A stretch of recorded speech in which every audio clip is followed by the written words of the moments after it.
Hey, greetings everyone. What's up? It is GleeCon, and I'm here one more time bringing you another episode of Lore of Warcraft, and I thank you so much for tuning in. This is a show where we cover everything in the World of Warcraft universe, every little piece of lore, everything. There's nothing too big or too small, too obscure, in-game or out. Whether that's online combat content, print media, the most rarest obscure things, just check back over the few years at the over 1,500 episodes we've dropped. And we spend a lot of time playing the games too. We're about 3/4 of the way through a complete, every little iota of a playthrough classic era. So check that out. We did some episodes. I also have a side side channel I do on Patreon, and that is called Lore of Assassin's Creed, where I give the same treatment to Assassin's Creed for you super subscribers, super supporters out there. So check out my Patreon. I'll put the link in the description. There's also a link to the sheets that I use, specifically the ones that I order all the quests in. So today we're going to read One Small Tuskarr. It is part of the Fables and something of Azeroth, Myths and Fables. It's a hardcover bound book of non-canon stories. This story and the one we will read next week, it happened sometime after the War of the Ancients and the Sundering, but not a lot else is specifically known, so they could be anywhere up to 10,000 years old, but probably kind of old, at least 8,000 years before World of Warcraft came out. So stay a while and listen as we read One Small Tuskarr. If you want to check out the other stories from this book, check the playlist that I'll add this into. We've read about half, maybe a little bit more of the total stories. There's around a dozen or so. It's by Garth Nix and illustrated by Justin Giraud. And each of these represents one of the stories that we've read. I can't remember all of them, but we've read one. This one was maybe about Vulpera. One was about little kobolds. And there was one that was about the history of the moon. We've read somewhere close to around half of them if you look through. Yeah, we read this one. The Eyes of the Earth Mother, maybe also. A couple of them were cosmological, sort of.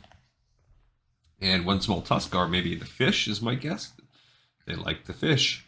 Oh, nope, it's the harpoon. I should have thought about that more. So this is the story that goes with the harpoon.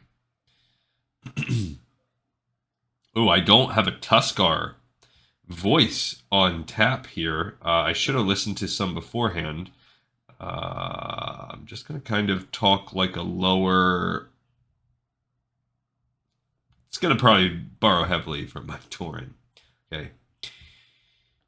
"Is that all your catch?" said Onaka. The young Tuskarr carried a huge emperor salmon himself. The heavy fish balanced across his broad shoulders. It had been expertly speared behind the head. Blood from the wound was trickling along its pectoral fin and dripping inside the collar of Onaka's oilskin, spoiling the white fur trim of the coat underneath. "You go first," he added. "The catch master will have to call his second to weigh my catch." Taruka didn't tell Onaka he was getting blood on his prized inner coat. She hoped it would spread all down his back and prove impossible to clean. He was always trying to belittle her, perhaps because she was the smallest Kaluak, as the Tuskarr called themselves, who had taken on the demanding task of fishing, central to both family and clan life. Onaka had been born the same day under the same constellation as Taruka, although they could not be less alike. Onaka was set on making a name for himself, and Taruka was struggling to be seen at all. She stepped forward and lifted her own string of spotted yellowtail onto the block of ice carved that morning to hold the day's count. Taruka had caught 7 fish, but even altogether they would not add up to 1/4 of Onaka's huge salmon. Katik Shark-tasted, who had retired from daily fishing when he lost an eye, 1 hand, and a leg to a shark, grunted and nodded, his tusks very yellow in the afternoon sun. Taruka wished he'd cleaned them like everyone else did. They were so yellow she couldn't even see the deeply etched clan and family symbols. And the quote here is, "One knot," repeated Katik. "Maybe one day you will get more, but not today." The catchmaster lifted the string of fish to expertly assess the total weight and laid it back down on the ice before selecting the cord in Taruka's colors. Blue, green, red, yellow, from the 3 dozen on his counting staff, 1 for each of the active fishers in the clan. He tied a single knot in the bright multicolored cord. a record of her day's catch, adding to the 3 that were already there. Most of the other cords had many more knots. 1 knot? Asked Taruka. She tried not to show her disappointment. The Tuskarr shared food equally, but a catch above the basic requirements earned knots, which could be traded within the clan for luxuries and new tools or weapons, or exchanged for coins if they needed to trade beyond their own small group of families. She was aiming to earn 5 knots, which would be enough to get a bolt of kite silk for her sister Unka from the old hoarder Warcraft. Unka was an energetic child and desperate to repair and fly Taruka's old kite. 1 knot, confirmed Katik. Your fish are small, and 3 have early gill rot. They will only be good for soup. Taruka stared at him. He stared back with his left eye, dark, deep-set, and unblinking. His right eye was a bare red socket of scar tissue. Both eyes were largely hidden under massive eyebrows that were twice as bushy and dense as anyone else's. Everything about Katik was huge: eyebrows, mustache, tusks, and a sense of his own importance. "Show me the gill rot," she said, pointing to the fish, trying not to reveal that she was standing on the tips of her toes. They were still silver, out of the water for less than half an hour. She had trailed them in her net behind the boat.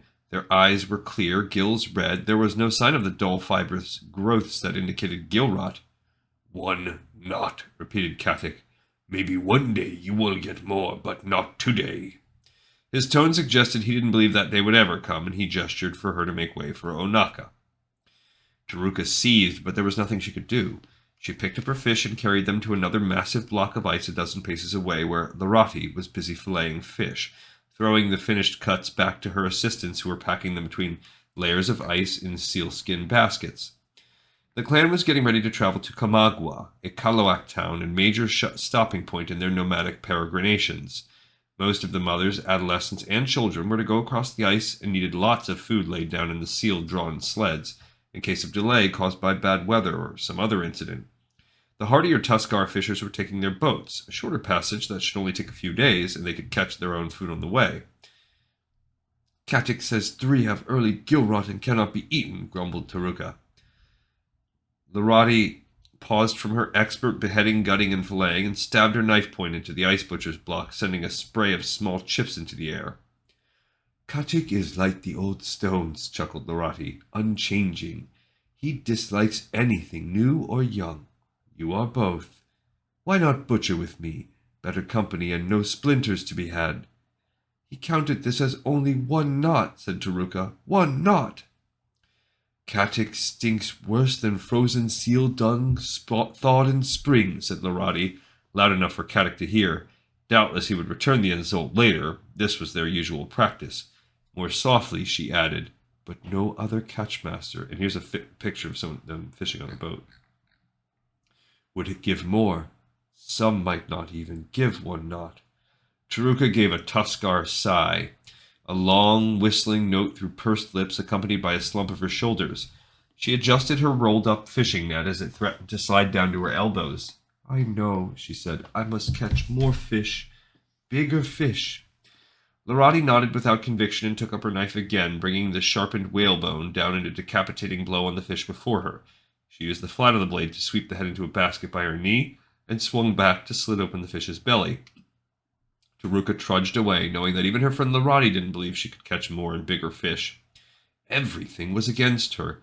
She was shorter and slighter than most Tuskarr. Unlike the other fishers, she could not row one of the bigger boats. Her craft was much smaller than most of the clan's vessels, and to make up for her lack of rowing power, she sailed most of the time, which had unique advantages and disadvantages the others did not share. Even worse, she had not been fully taught to fish by her father as the others had been. Her father had died when she had just begun to go to sea to start learning with him. He had simply not returned from fishing one afternoon. Almost a week later, the mast from his boat washed ashore, the sails and rigging stripped from it and the ends splintered. Years later, Taruka had shortened the mast and stepped it in her own tiny boat. It was one of only 2 things she had left from her father, along with the memory burned in her mind of that one day she had fishing with him. He had given her a line and hook, but she hadn't caught anything, and after a whole morning wanting to try a net or a spear, even though she was too small to lift either one. Taruka, it is not hook, net, or spear that makes a true fisher. It is the patience to use them well. An hour later, she caught a huge sunfish and was almost dragged out of the boat, her laughing father pulling both her and the fish in at the same time. But the next day, Taruka had been invited to go kite flying, and he had gone alone, never to return. She had taught herself to fish, watching the others, listening to their talk, and going out every day to learn through trial and error. A great deal of error when she first started. None of the other Tuskarr would tell her about the currents or the places the fish gathered, claiming the teaching could only take place between a fisher parent and child. A few gave her hints from time to time and offered general but distant encouragement. "I will catch big fish," Taruka muttered to herself. "I will." She was repeating this litany as she kicked through the slushy snow to the camp, which lay in the sheltered vale some distance from the landing point, when she heard footsteps behind her. Thinking it was Onaka coming to brag about his catch even more, she sped up, putting her head down and lifting her feet higher. Tuskarr were not built to run, but this was one thing where her lighter build helped. "Ho ho! Youngling, wait for me!" It wasn't Onaka. Taruka stopped and turned around, recognizing the scratchy voice of Haruka. The older Tuskarr had nearly drowned once, and her voice had been permanently affected. Haruka was one of the oldest fishers. "Wait," commanded Haruka, puffing up. She had dyed her mustache blue, and her tusks were engraved with symbols Taruka didn't know, quite different from the usual family and clan ideograms everyone else had, marks granted for deeds of great distinction. Taruka had long wanted to ask exactly what they meant, but she didn't dare.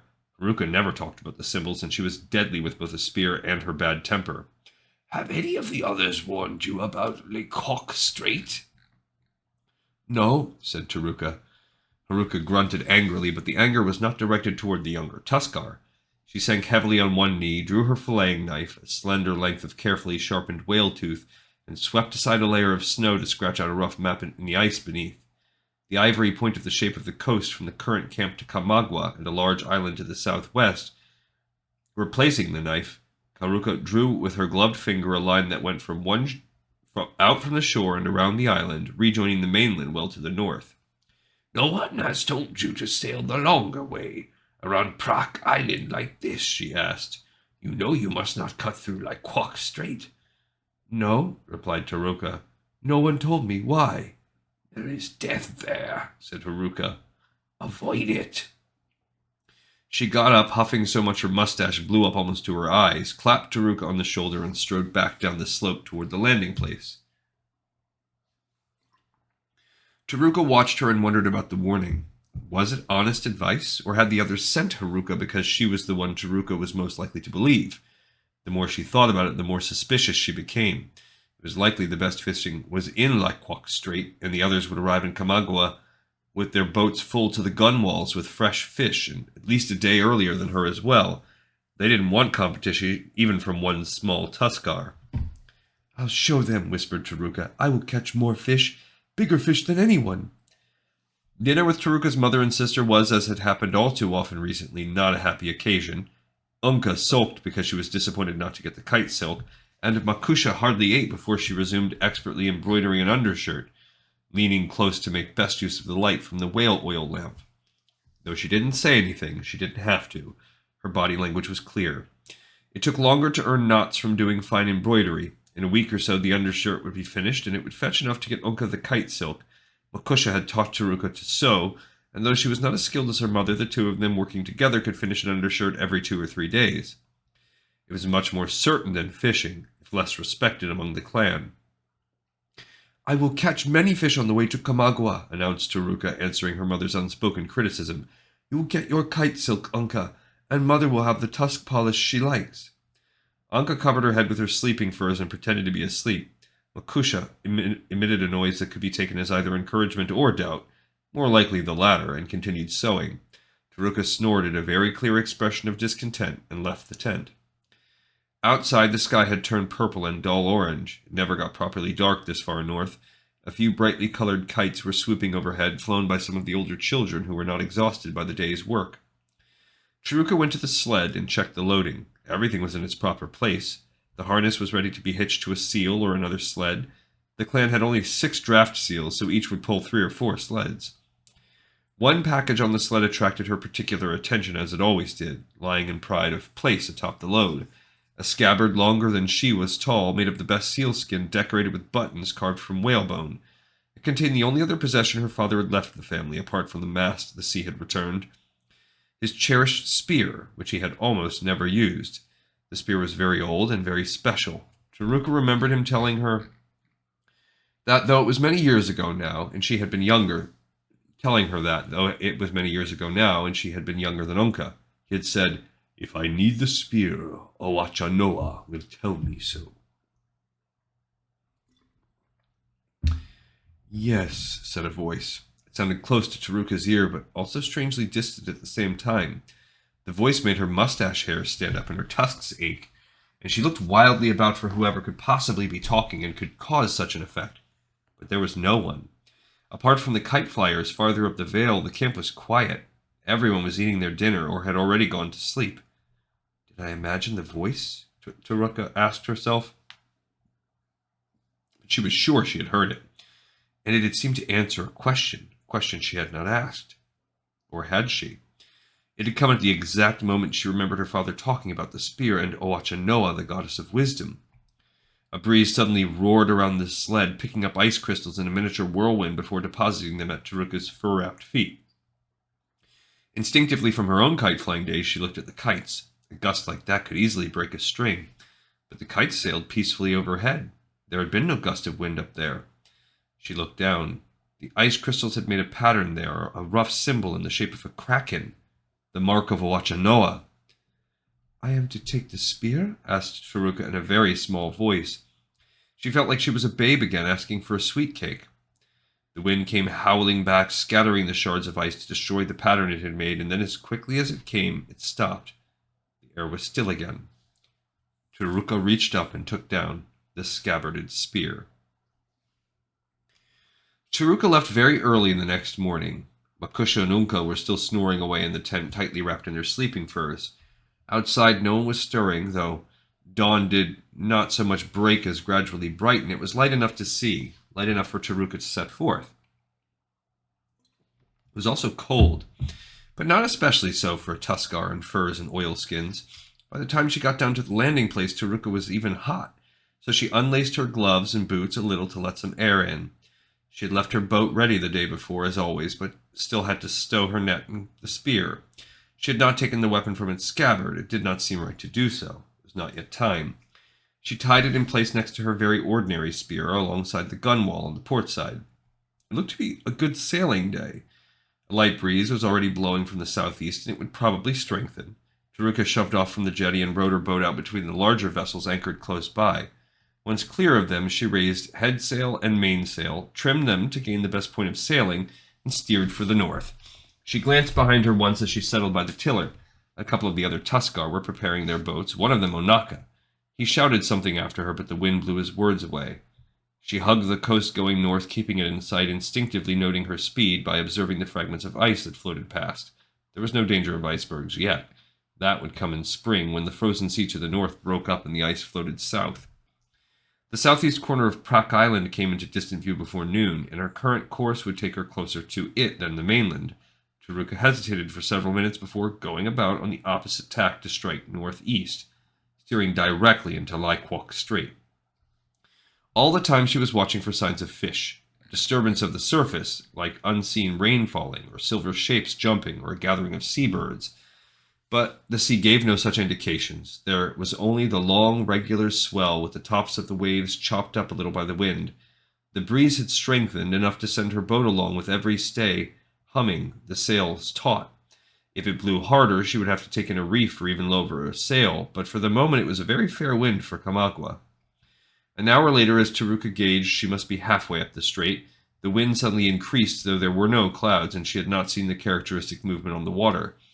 Taruka lowered and furled the main, half thrilled at the speed she was making, half worried the wind had increased without warning. There were still no signs of any fish. Taruka peered about her, ignoring the cold spray flying into her face from the bow piercing the wave tops, the bow. In answer to the wind, the sea was becoming rougher, the swell no longer so regular and even. She saw something off to port, wiped her eyes with the back of a glove, and looked again. There was a shadow under the water, coming toward her. A huge shadow, at least 6 times longer and 3 times as wide as her boat. It moved as swiftly as her wind-driven craft, though it was fully submerged. In that instant, Taruka knew Haruka's warning had been entirely honest, but she had no time to regret her ill-founded suspicion. The shadow moved under her boat. Taruka's hands were already in motion. She reached across to untie the spears. She grabbed the scabbard and ripped it open, sending buttons flying. Her father's spear was halfway out when the boat shuddered violently and came to a full stop as if it had hit a rock. Taruka was hurled forward, landing with a terrible jolt on the bottom boards before the mast. The boat lurched again and lifted up, seawater pouring from its sides. At first it was almost level, then the stern began to sink and the bow to rise. Taruka gripped the mast with her left hand and pulled herself up, somehow managing to get the spear free and ready in her right hand. Unlike most Tuskarr weapons, the spearhead was not made of sharpened bone, but black volcanic glass. The boat lifted higher and higher up into the air. Timbers groaned and screeched as the boat started to slide stern first toward the sea behind. Taruka looked over the side. A giant sea creature had risen up underneath, and now the boat was sliding down its scaly hide. Whatever the creature was, it wasn't a whale, not with those strangely shimmering blue-black scales instead of blubber. The beast lifted its head higher, and the boat began to slide faster backward. Taruka lifted the spear high, leaned over the side, and drove it into the strange scales below with all her might. The spear rebounded with a screech as if she'd struck at stone, the shock reverberating through her wrists and elbows. The scales were armor. Even her father's fabled spear could not penetrate it. The boat's stern hit the sea, and it lurched sideways. Taruka jumped clear and slid downward too, her feet scrabbling for purchase. Somehow her free hand found a gap between two scales, and she forced her fingers in and hung there. But before she could think of what to do, the great beast raised its tail, which was long, tapered, and finned like an eel's. She lost her grip, plunged forward, and went slipping down the creature's back the other way toward its head. Heavy rain drenched her, or what seemed like rain, till she saw it came from the huge plume of spray jetting from the creature's blowhole. This was in the center of its head like a whale's spout, but unlike a whale's, it stuck out like a carbuncle, a volcano-shaped excrescence of the same... Oh, this is the picture of this weird dragon-y thing. And her on the boat with the spear. Shimmering blue-black armored scales. Its head was framed by fins that fanned out, barbs protruding from the ends. The quote is, the creature disappeared beneath the surface, its dive already in motion, the massive body continuing for a little while longer, not knowing it was dead. Uh-oh, that's spoiler. The creature's eyes were higher on the head than a whale's would be, too, and facing forward. Almost like a stargazer, a manta the Tuskarr occasionally caught on a deep line. The eyes were not like any fish or whale Taruka had ever seen. They more closely resembled a seagull's eyes, made huge, red-rimmed and yellow, but even then there was a difference, because the pupils were vertical bars of hard darkness, not round and soft at all. When she saw the eyes, Taruka stopped trying to arrest her slide. She rolled over on her stomach, locked the spear under her elbow, and pushed with her feet, changing direction so she slid straight toward the eye she was already most in line with. The left eye. The blowhole plume subsided and the strange rain ceased. Taruka screamed in frustration as the creature raised its head again and her forward motion slowed. She pushed frantically with her feet and clawed at the scales ahead with her free hand, knowing it was useless.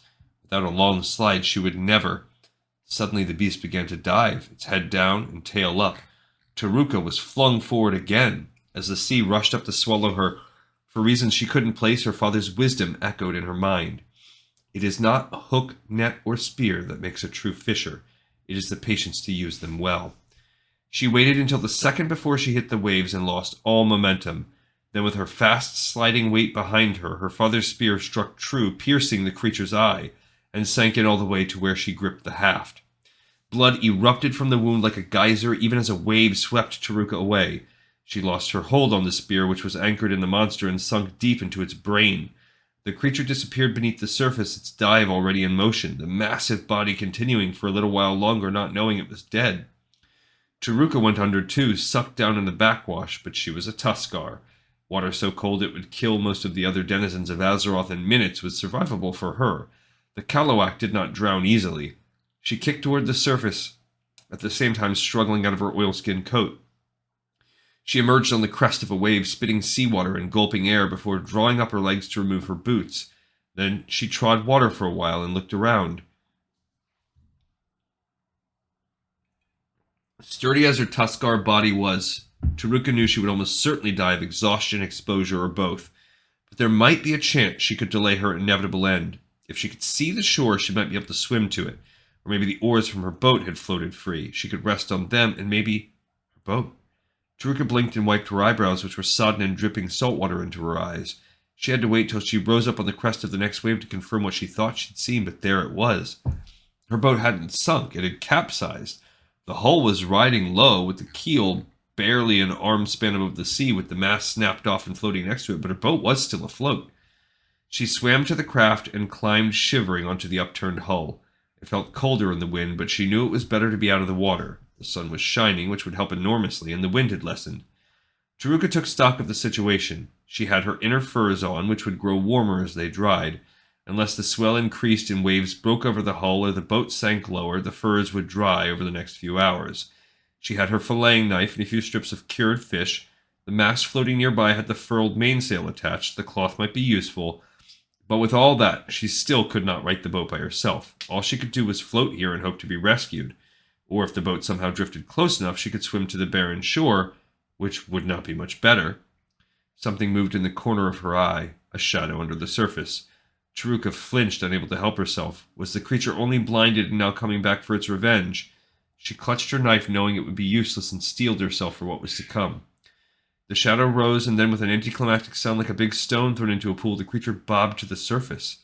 Taruka stared at it, waiting for the tail to suddenly whip up. The elongated, toothy jaws she had refused to look at before to yawn wide, the beast turning to engulf her, boat and all.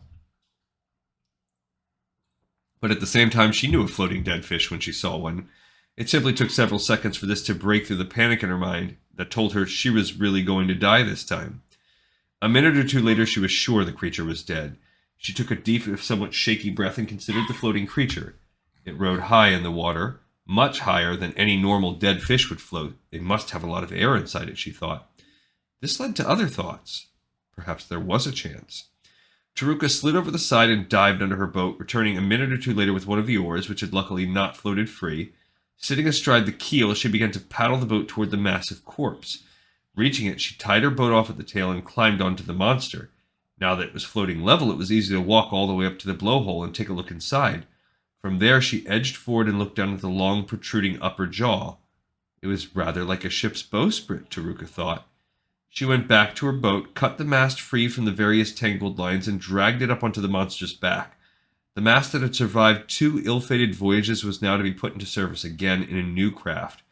Taruka stepped the mast into the blowhole. Didn't fit all that well, but she chalked it with bits of splintered timber. The forestay she fastened to the tip of the outthrust jaw. This took a little swimming, but she somehow felt the cold less now that she had a plan and could leave her furs to stay dry up high by the blowhole. More swimming was required to wind the backstay around the eel-like tail. The butt of her father's spear, lodged too deeply for her to pull out, made an admirable peg for one of the shrouds, and she found that loose scales could be pried up to serve as cleats for the others. It was by no means a perfect rigging, but when Taruka hoisted the mainsail, her new vessel moved with the wind beneath it, albeit slowly. She found it could be very roughly steered by moving her old upturned boat from one side of the tail to the other and by careful trimming of the sail. Better still, she salvaged her net from the old boat, and with scavengers trailing the dead beast and predators targeting the scavengers, she caught many fish.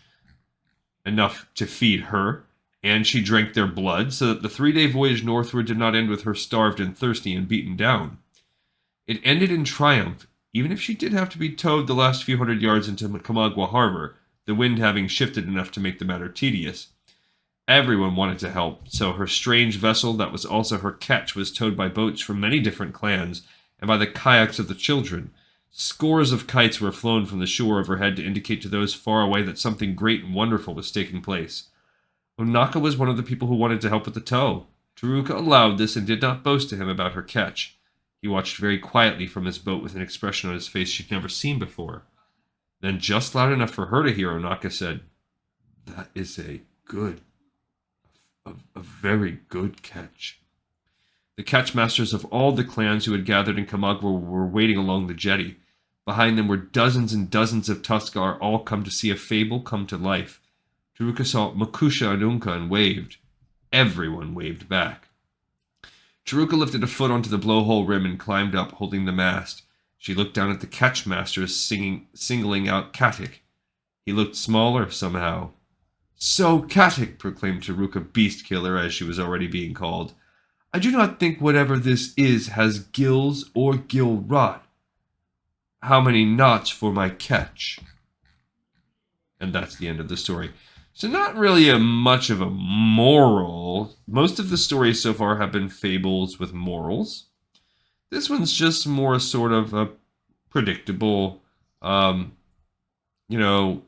story of an I think I can kind of story. The little engine that could, the little brave toaster, kind of small, unassuming person who, due to their unique traits, is able to outperform every single other person, and become rich, become famous, become help their family, happy ending for all. And thus the reason that it is kind of sort of a fable. But this one, most of the other ones we've read have had some sort of moral, and I think this one is not as heavy on that. So I like the story. I like the fact that we're doing the Tuskarr. These are ostensibly children's stories, but probably this is one of my least favorite ones, just because it doesn't have any, doesn't really have metaphor or anything behind it. There's not a deeper consideration to be had. But I appreciate you, everyone. If you liked what you saw, subscribe, smash that button, and check out all the other content that I mentioned at the top of the show. For now, we got another episode in the pipe, 5x5.